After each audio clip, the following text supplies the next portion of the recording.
присуството. Понатаму продолжувам со најавување на нашиот модератор, Павлина Здравева, која што е раководител на проектите за климатски промени во UNDP.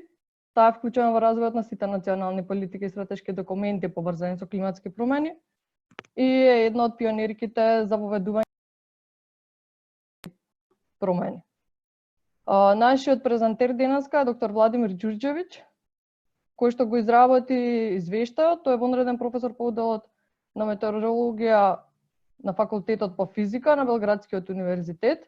Тој има бројно национално меѓународно искуство на проекти поврзани со климатски промени, справување со климатски промени, кои што се финансирани национално и меѓународно, исто така од Хоризонт 2020, ЕУФП, ИПА и слични проекти.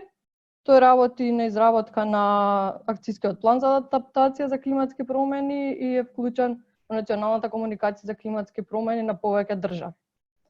Од тука го предавам микрофонот на Палет, те молам за збор. Благодарам, Јасмина. Кога зборуваме за климатските промени, лицето на климатските промени, она кое што највеќе го препознаваат сите луѓе, се екстремите. Екстремите во смисол на топлотни бранови, се помалку се разбира, студени бранови, суши, поројни дождови, поплави и слично. Ние минатата година во рамките на проектот кој што го имплементираме заедно со Министерството за животна средина и просторно планирање направивме трето поред истражување за најавната свест за климатски промени. И како што можете да видите од овој графикон на сликата, најголем дел на луѓето веќе ги имаат забележано екстремите. Најголем дел од луѓето веќе не мислат дека климатските промени се нешто што се случува во иднината, туку нешто што се случува сега. Најголем дел од луѓето веќе сметаат дека има поголемо присуство во медиумите на тематиката за климатски промени и се информирани за причините и последиците. Она што луѓето не знаат и за кое што сметаат дека им треба поголеми информации се што можат да направат. Резултатите се многу интересни, направени се во една интересна алатка во која што секој може да си пребарува и да ги анализира резултатите и податоците. Кога станува збор за екстремите, го ангажиравме професорот Ѓурѓевиќ да направи една анализа што во иднина нас не очекува. Значи, во минатото, во претходните проекти, значи UNDP заедно со финансиска поддршка на ГЕФ и Министерството за животна средина и просторно планирање веќе 20 години работат на оваа проблематика, значи има направено многу научно засновани анализи. Во претходните активности се направија сценарија како ќе се менува климата до 2100 година, но бидејќи се забележана исклучителната важност на екстремите, не само на промените на температурата и на врнежите, го ангажиравме професорот Ѓурѓевиќ да направи такви анализи и сценарии. Значи, тој сега нешто ќе ви каже повеќе во однос на делот што не очекува во иднина, кои екстреми ќе бидат позастапени, нешто повеќе во однос на нивниот интензитет и зачестеност на појавување. Овој вебинар е само серија од 4 вебинари, значи професорот Ѓурѓевиќ направи анализа на цела Македонија и на 4 делови или региони од државата кои што ги сметавме за од интерес дека се. Струмица е еден од нив. Зошто? Затоа што уште во претходните извештаи и анализи кои што се направени беше идентификувано како регион во кој што климатските промени ќе бидат поизразени, регион кој што во голем дел е земјоделски и е многу поврзан со промените на климата, регион во кој што луѓето, најголем дел од нив, земјоделието им е главен извор на приходи и на тој и климатските промени, сека промена на времето директно влијае на нивниот стандард и начинот на живот. Она што сметаме е дека овие резултати кои што ќе ги презентира професорот, не само да ги чуете и да поставите прашања за се што ви интересира, туку да настојувате во се поголема мерка да ги пренесете овие информации, овие резултати до своите со граѓани, до луѓето со кои што соработувате, со кои што живеете. Многу е битно како информации да се знаат, за да можеме што полесно да се адаптираме на климатските промени. Јас тука сега ќе го повикам професорот Ѓурѓевиќ да ги презентира резултатите од неговите анализи, а понатаму ќе може да дискутираме кога ќе заврши неговата презентација, да поставувате прашања и да видиме дали можеме повеќе во детали да одговориме на некои нејасноти или дополнителни прашања што може би ги имате. Повелете. Hvala. Samo da proverim još jedan put, jel se čujemo sad dobro? Da. Odlično.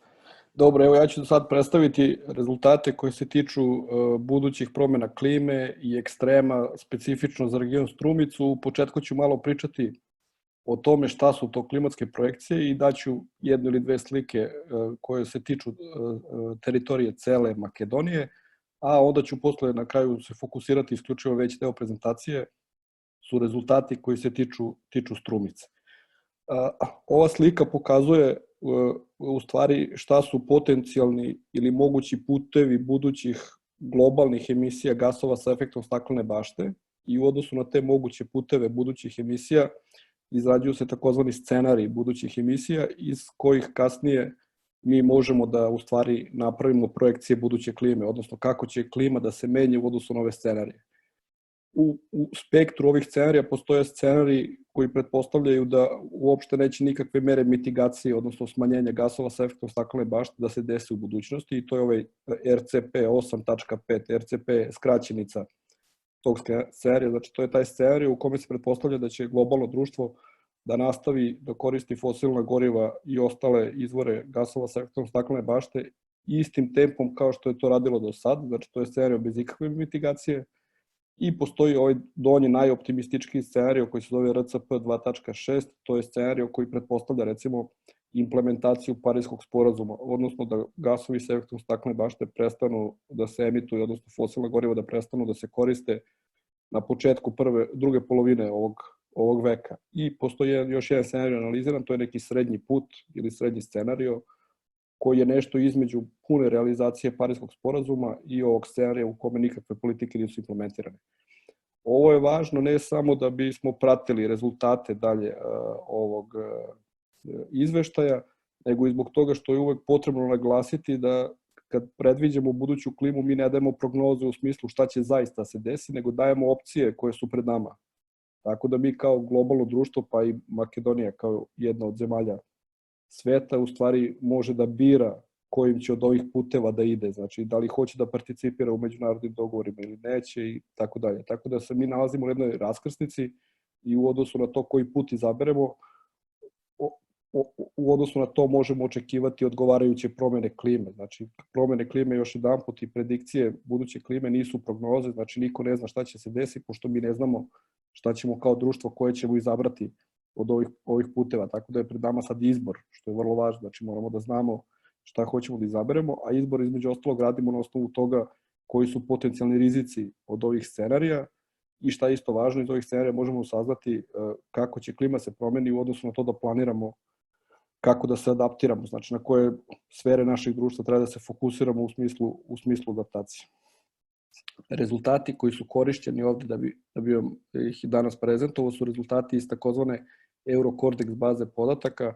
Neću da ulazim u detalje, u toj bazi postoji puno regionalnih klimatskih modela u kojima su sadržane ove promenljive klimatske koje nas interesuju i ta baza je javno dostupna i radi se o referentnoj bazi Europske unije koja je maltene osnova nečega što se zove Copernicus Climate Change Service.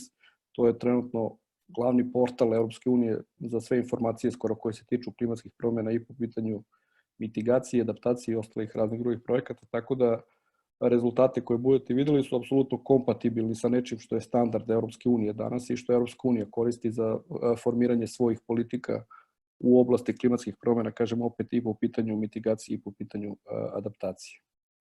Za početak ću, kao što sam rekao, pokazati samo nekoliko slika koje se tiču promene temperature, srednjegodišnje temperature iznad cele Makedonije.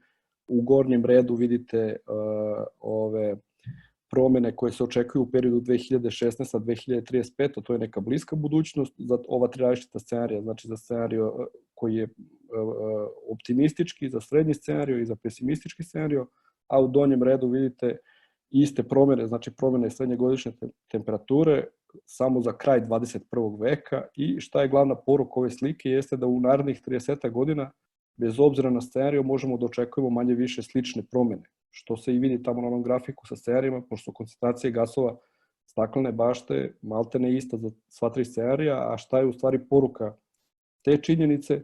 Poruka je da smo mi kao globalno društvo maltene na neki način ograničeni efektima naše intervencije u narednih 30 godina. Znači, maltene šta god budemo uradili, u narednih 30 godina mi sigurno možemo očekivati dodatnu promenu klime u odnosu na neku trenutnu promenu koja već postoji.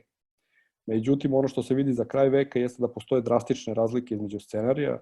U ovom scenariju koji je Pariski sporazum i koji je optimistički, vidimo da će ta promena do kraja veka ostati na istom nivou kao što je bila i u ovoj bliskoj budućnosti, dok u slučaju ovog pesimističkog scenarija gde se očekuje da će koncentracija ugljen dioksida da poraste do 1000 ppm jedinica, vidimo da teritorija Makedonije može da bude toplija u proseku za 5 stepeni nego što je to danas.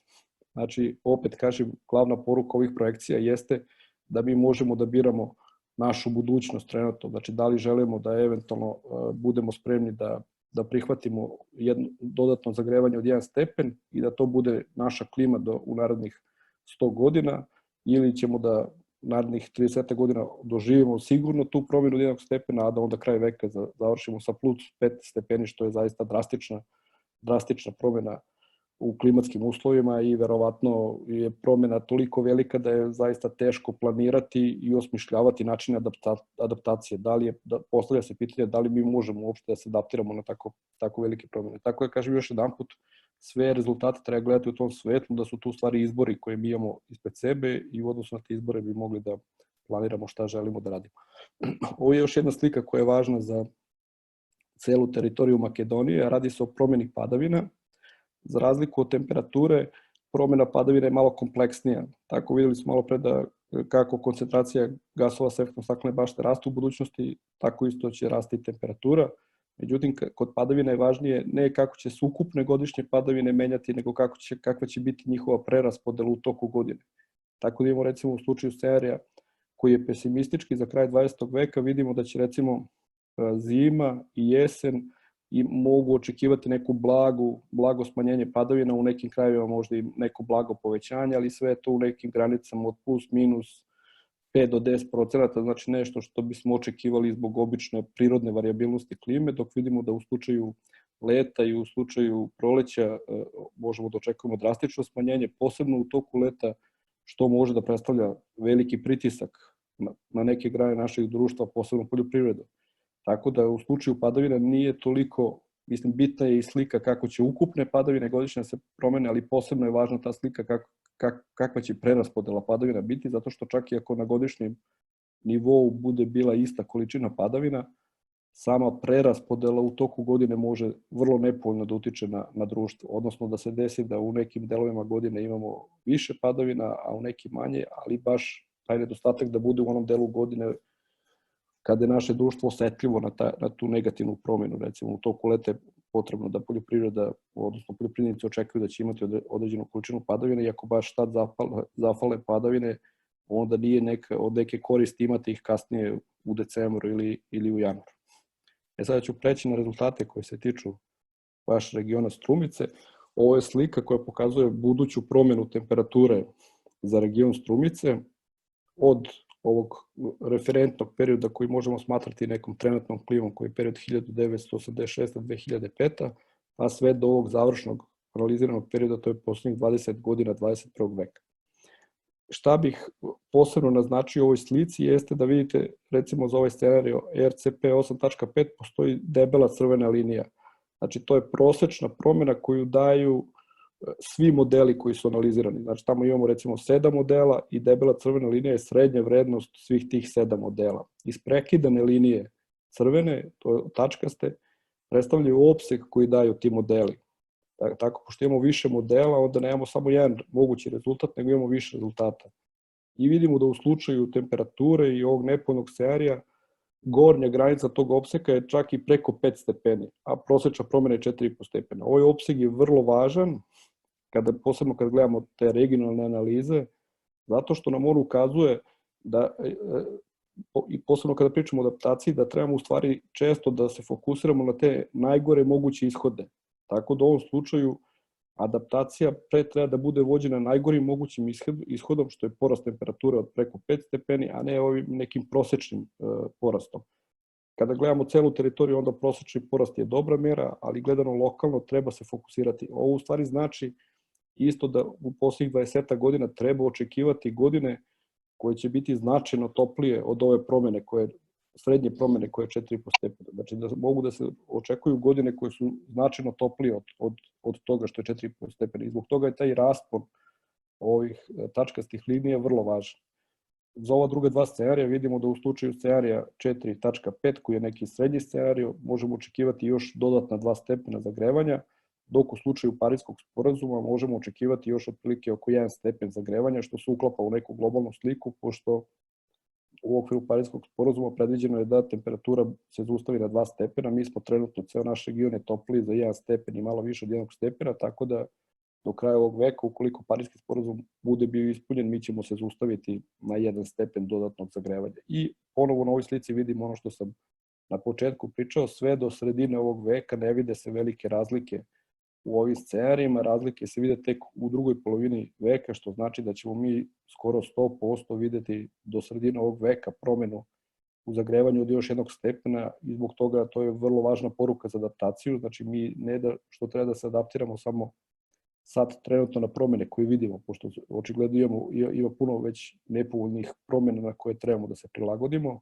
nego trebamo da budemo sigurni da ćemo u najmanju ruku biti adaptirani na ovo dodatno zagrevanje od 1 do 1,5 stepen. Znači, to je nešto što nas sigurno očekuje u budućnosti, bez obzira na izbor scenarija, a vidimo da kasnije u daleku budućnost ogromne su razlike u odnosu na to da li će Pariski sporazum da bude implementiran ili neće. Sledeća slika se tiče padavina i ovde ponovo možemo da vidimo sličnu poruku kao što smo videli na prethodnoj slici.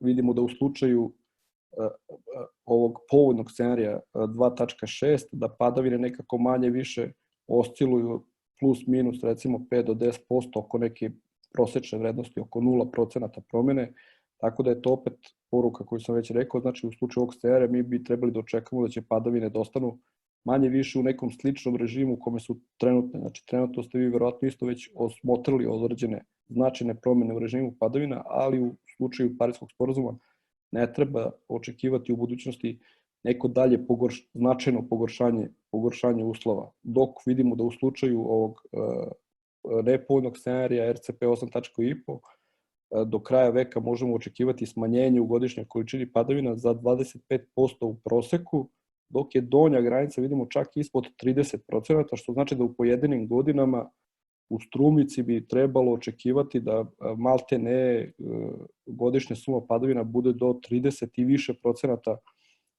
mogući očekivani događaj, što je zaista vrlo zabrinjavajuće, znači izgubiti na godišnjem nivou preko 30% padavina, to kažem opet je situacija koja je vrlo teška da se anticipira u smislu prilagođavanja, zato što znamo da postoji brojni potrošači i zahtevi za vodom, znači nije u pitanju samo poljoprivreda, u pitanju i vodosnabdevanje, u pitanju je možda i proizvodnje energije, industrije i tako dalje, i ako zafali 1/3 vode i više, postavlja se pitanje kako će ovaj ostatak biti preraspodeljen u toku godine, da li je moguće uopšte anticipirati tu vrstu problema. Tako da, kažemo opet, glavna poruka slike je da trebamo da izbegnemo tako vrlo nepovoljne uslove. Ponovo, kao i na prethodnoj slici, vidimo da do prve polovine ovog veka promene će manje biti više slične za sva scenarija, a da se razlike tek javljaju kasnije u drugoj polovini ovog veka. Sada ću preći na indekse, to je glavna tema ove prezentacije i celog izveštaja, i ovde je spisak otprilike indeksa koji su analizirani, ja neću baš sve da ih prikažem, ali ću se osvrnuti na neke glavne. Prvi indeks su mrazni dani, znači to su dani u kome je zabeležena temperatura ispod 0 stepeni Celzijusa. i vidimo da u slučaju ovog povoljnog scenarija do kraja veka možemo očekivati smanjenje do 10 manje dana sa mrazom u toku godine, u slučaju srednjeg scenarija do 20 i u slučaju nepovoljnog scenarija do 45 dana, pri čemu vidimo opet da ovaj opsek ulazi čak i blizu negde 55-60 dana, znači do kraja ovog veka. A opet slično kao i na prethodnim slikama, to ćete vidjeti na svim slikama, u prvoj polovini veka maltene ne postoje neke značajne razlike, što opet, kažem, znači da je to nešto na što treba da računamo kao sigurnu promenu u narednih 20-30 godina, a to je u ovom slučaju znači smanjenje broja mraznih dana za jedno 10%. Poruka slike je vrlo jasna, što je režim topliji, manje je hladnih ekstrema i manje je mraznih dana, to je nešto što možemo očekivati. Sledeća slika pokazuje letnje dane, to su dani u kojima je zabeležena temperatura preko 25 stepeni, koji je neki naš interni osjećaj da je u pitanju leto ako imamo temperaturu u toku dana već od 25 stepeni Celzijusa i vidimo da u slučaju nepovoljnog scenarija možemo očekivati 55 više dana koje tako interno zovemo letnjim danima, odnosno uslovno rečeno imaćemo otprilike 2 meseca više leta u toku godine nego što smo imali do sad. U slučaju ovog srednjeg scenarija 25 dodatnih dana i u slučaju povoljnog scenarija još 10 više letnjih dana u odnosu na neke promene, kažemo otprilike, koje su već osmotrane. Sledeća slika su tropske noći. Tropske noći su vrlo važan indeks po meni, pošto ukazuju na potencijalne probleme sa našim zdravljem, jer preživljavanje toplotnog stresa u toku dana je jedan problem, ali u toku noći može isto biti druga vrsta vrlo posebnog problema, jer je pokazano da ukoliko u toku noći temperatura ne padne ispod neke granice koja je negde između 20 i 23 stepena, ljudski organizam nije sposoban da se efikasno regeneriše i da u tom smislu, posebno kod hroničnih bolesnika, predstavlja dodatan stres i pritisak na njihovo zdravlje i vidimo da broj ovih noći će značajno porasti u slučaju nepovoljnog scenarija do 50 više ovakvih noći do kraja ovog veka, u slučaju srednjeg scenarija još 15 takvih noći i u slučaju ovog optimističkog scenarija imaćemo još dodatnih 7 takvih noći do kraja ovog veka, pri čemu opet do sredine veka nešto što sigurno možemo da očekujemo je dodatnih desetak ovakvih događaja u proseku godišnje. Kažem opet, ako gledate raspon ove tačkaste linije, vidjet ćete da sredinom veka, recimo ovaj zeleni scenario, da procena ide i do blizu 20 dana, tako da u slučaju nekih najnepovoljnijih godina u toku sredinom ovog veka treba očekivati možda ne 10 samo svake godine prošle, nego da u pojedinim godinama može se očekivati recimo 20-ak više takvih dana, što može da bude ozbiljna pretnja.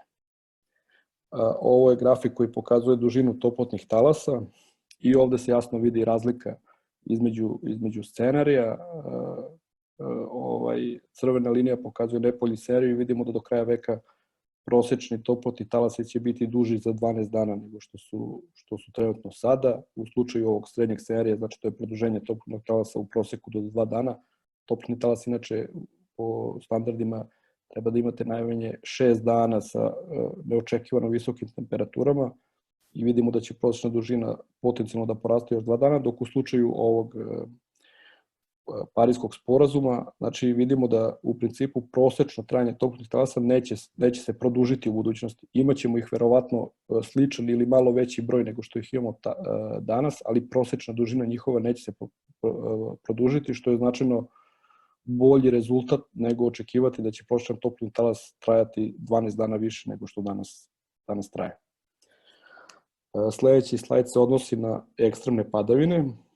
To su padavine, ovde je uzet prag od 40 mm na dan, znači to je jedan od tih prvih pragova kada možemo očekivati pojavu bujičnih poplava koje su veoma nezgodne. Znači u slučaju kada u toku dana padne više od 40 litara kiše po metru kvadratnom, to je već situacija koja može biti prilično nezgodna za pojavu bujičnih poplava. I na ovom grafiku opet možemo da imamo neke zaključke koji su zanimljivi. Vidimo da je ovaj raspon mogućih događaja iz prekidane linije da je mnogo veći recimo nego u slučaju temperature, ali da su u principu da svi rezultati pokazuju i da su svi rezultati locirani na pozitivnoj strani ove promene. Pri čemu se vidi da pojedini modeli ili najgori mogući ishodi su negde od povećanje broja ovih dana za 140%. ali glavna poruka je znači da ono u budućnosti, što sigurno možemo da očekujemo, pošto je većina rezultata na pozitivnoj strani ose, da će broj ovih dana sigurno u budućnosti rasti. Znači da skoro sigurno možemo očekivati povećanje broja ovih dana. Ne trebamo možda očekivati neko drastično povećanje. Ljudi često misle sa tim ekstremnim padavinama da će maltene da se broj dana udvostručava svake godine, to verovatno neće se desiti, ali treba očekivati da te situacije sa ekstremnim padavinama budu češće i to je opet priča o preraspodeli padavina. Čak i ako količina padavina na godišnjem nivou ostane slična, preraspodela samih padavina može da bude nepovoljna, zato što jednostavno izgleda da ćemo u toku leta imati manje padavina, a onda ćemo u vrlo kratkim vremenskim intervalima imati velike količine padavina koji su potencijalni rizik za poplave. To se isto lepo vidi i na ovoj slici koja se odnosi na maksimalne intenzitete dnevnih padavina, gde opet vidimo da je značajan broj rezultata, posebno u slučaju ovog RCP 4,5 i 8,5, lociran opet na pozitivnoj strani Y ose, odnosno da možemo očekivati intenziviranje ovih padavina i vidimo da u najgorim ishodima to intenziviranje može da ide i do plus 15%. Iako, na primjer, vidimo da za ovaj RCP 8,5 seriju za kraj veka možemo očekivati čak i smanjenje do 2%, što nije značajno smanjenje. Ali važnije je poruka s ove slike da je taj opseg mogućih indeksa u stvari lociran na pozitivnoj strani, odnosno da iako je prosečna promjena blizu nule, da u stvari šansa za pojavu povećanja ovih padavina je daleko veća nego šansa za njihovo smanjenje. Povećanje od 15 do 20% je značajno, posebno kada pričamo o najekstremnijim dnevnim akumulacijama, što znamo da može kod nas u regionu da bude i preko 100 mm na dan, tako da tih dodatnih 15 ili 20 potencijalno procenata intenzivnih padavina mogu zaista drastično da utiču na probleme sa rizikom od bujičnih poplava. Uzastopni suvi dani, znači to su dani, najduži niz dana u toku godine bez padavina, vidimo da će u slučaju ovog nepoljnog scenarija njihov broj uzastopno suvih dana da poraste za 10, a u slučaju od 2 scenarija da će da poraste otprilike za dodatna 3 dana. Ovo indeks koji je indikator pojave suše, videli smo da u toku leta se očekuje smanjenje padavina, tako da u tom smislu i ovaj indeks koji prebrojava, da kažem, dane bez kiše ukazuje da u budućnosti skoro sigurno treba očekivati povećani rizik od suše, posebno što opet kažem, ako gledamo sve moguće rezultate, vidimo da je većina rezultata locirana na pozitivnoj strani Y ose, odnosno da modeli ukazuju da su znatno veće šanse za povećanje broja ovih dana, a da potencijalno pojedine godine mogu da zabeleže smanjenje, ali u proseku će biti povećanje. I na kraju grafik koji se odnose na dužinu vegetacionog perioda, u svakom slučaju toplije vreme i toplija klima dovode do proširenja vegetacionog perioda i opet u zavisnosti od scenarija vidimo da to proširenje može da ide od 20 pa do 45 dana u zavisnosti koji scenariju analiziramo. Sumarno ili neki zaključak na osnovu svega ovoga, ono što treba očekivati u budućnosti jeste da će temperatura dalje nastaviti da raste u Makedoniji. Pitanje tog porasta je pitanje da li će se implementirati uspešno međunarodne politike ili neće. Ukoliko se ne implementiraju, možemo očekivati drastične promene. Ukoliko one budu implementirane, te promene neće biti tako, da kažem, značajne i pružit će nam šansu da se adaptiramo, da se prilagodimo na njih. Možemo očekivati povećanje toplih ekstrema, smanjenje hladnih ekstrema. Kada pričamo o padavinama, uglavnom do sredine ovog veka ne treba očekivati neke značajne promene u ukupnoj godišnjoj količini padavina, neke statistički značajne promene, ali ono što treba očekivati jeste tu redistribuciju godišnjih padavina na vrlo nepovoljan način, znači manje padavina leti, što donosi rizik od suše, a povećanje i intenziviranje ovih ekstremnih padavina, što nosi rizik sa poplama. Često kod nas, naš region je specifičan po tome da se oba ekstrema intenziviraju, to malo zbunjuje ljude, ali jednostavno je tako, znači mi živimo u regionu u kome se povećava rizik od oba, da kažemo, ova padavinska ekstrema i od problema deficita padavina i od problema suficita padavina. Neki drugi regioni na planeti će drugačije da prođu kroz ovu promjenu kod nekih će se samo jedan od ova dva ekstrema više izraziti. Eto, toliko od mene i sad sam spreman i bit će mi drago da vam odgovorim na pitanje. Благодарам многу, презентацијата беше навистина интересна. Може и јас да резимирам на крај дека предвидувањата за Струмица не се воопшто розови, дека ќе има дожд повеќе, ама некога ни треба и дека многу е веројатно дека ќе треба да бираме меѓу 1 месец или 2 месеци, кога и ден и ноќе нема да може да се оладиме во тој регион. Она што би сакала да го напоменам е дека може да поставувате прашања во чет, делот што е во црното екранче долу на средина, или ако сакате може да подигнете рака и директно да ве вклучиме. Има едно прашање од Наташа. Молам за објаснување зошто обсезите за сценаријата 8.5 околу централната линија и за температури и за врнежи е поголем обсегот околу за тоа сценарио, отколку во однос на обсегот за сценаријата 4,5 и 2,6?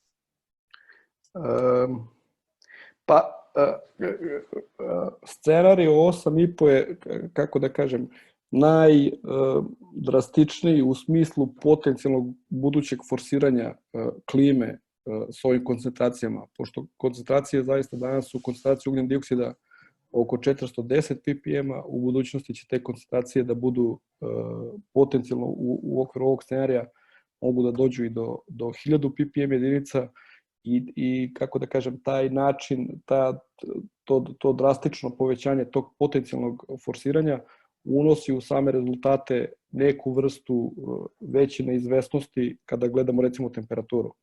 Zato što globalni klimatski modeli koji prvenstveno daju buduće projekcije, čiji se rezultati posle koriste za ove regionalne klimatske modele, ne reaguju uvek na isti način po pitanju promjena elemenata klimatskog sistema u zavisnosti na ta jaka forsiranja.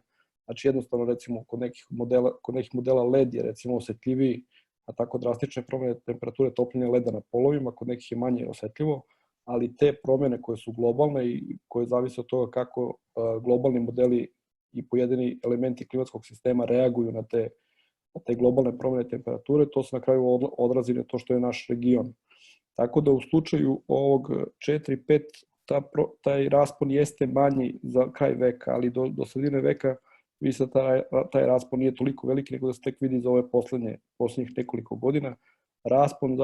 Zašto je manji raspon iz ovaj 2.6 je zato što je korišćeno manje modela. Znači manji broj modela je bio raspoloživ i onda smo tu koristili 3 modela, za ova 2 su korišćeno je 7 modela. Tako da je to jedan deo objašnjenja. Znači kod tih ekstremnih situacija modeli postaju senzitivniji i zbog toga daju taj veći opseg potencijalne promjene temperature. Ono kad pričamo već o tim opsezima, sad ono što treba naglasiti, što možda nisam naglasio, jeste da se pred kraj veka ovi opsezi ne preklapaju, što je vrlo značajno. Zašto? Zato što jasno pokazuju da naša odluka koji će scenarij da odaberemo određuje to što će biti promjena temperature. Znači ne može da se desi da ako se mi opredelimo za scenario koji je 4.5, da samo zbog prirodne variabilnosti klime završimo u opsegu scenarija 8.5. Znači odluka o smanjenju emisija nas određuje da će ovi opsezi da budu dovoljno razdvojeni, da smo sigurni da će ishodi da budu značajno različiti u odnosu na izbor scenarija. Znači ne možemo da kažemo, aha, dobro, evo, mi ćemo čak i u slučaju 4, 5 i 2.6, kad gledamo temperaturu, ne možemo da kažemo, dobro, mi smo se opredelili za 2.6, a završili smo u opsegu od 4.5, zato što se ti opsezi uopšte ne preklapaju kada je temperatura u pitanju pred kraj veka. I zbog toga je ta poruka vrlo važna da je izbor scenarija u stvari glavni određivač toga kako će buduća klima da bude, a kažem opet ovo malo veći opseg za 8.5, nisam siguran za ostale regione, možda nije ovako veliki opseg, ali razlog za veći opseg je taj što su generalno modeli postaju više senzitivni kada ulazimo u te najekstremnije scenarije i najekstremnije moguće buduće događaje. Добро, има и друго прашање, колку се разликуваат заклучоците на ниво на држава и на ниво на регионот Струмица и до каде би требало да се оди со downscaling? Da, pa razlikuju se možda, ove generalne poruke koje su na kraju prezentacije su iste i za celu zemlju i za Strumicu. Sad mogu da postoje neke razlike koje su posledica možda nekih lokalnih karakteristika, ja sad ne znam da kažem tačno, ali mislim da su recimo da je Strumica možda po pitanju recimo ovih tropskih noći nešto što je iznad proseka za celu zemlju recimo. To bi trebali sad lepo da gledamo, nisam radio tu vrstu komparativne analize, ali bi moglo ako se uporedi on izveštaj za celu zemlju da se vidi otprilike za koje od ovih parametra Strumica ili možda za ove letnje dane da je to neki parametar koji je u pitanju Strumice nešto više izraženiji nego što je neki prosek za celu zemlju. Evo, na primjer, sad gledam letnje dane, očekivana promjena prema pesimističkom scenariju je plus 55 dana do kraja ovog veka. Za celu zemlju bi ja rekao recimo da je neki opseg verovatno od, ne znam, 45, pa možda do 55 i da se u tom slučaju Strumica nalazi u toj nekoj gornjoj raspodeli. Ali nije taj broj, ta promjena od 5-6 više dana nije presudna možda za mere adaptacije. Presudnije po meni za taj regionalne aspekte adaptacije jeste čime se bavi taj region.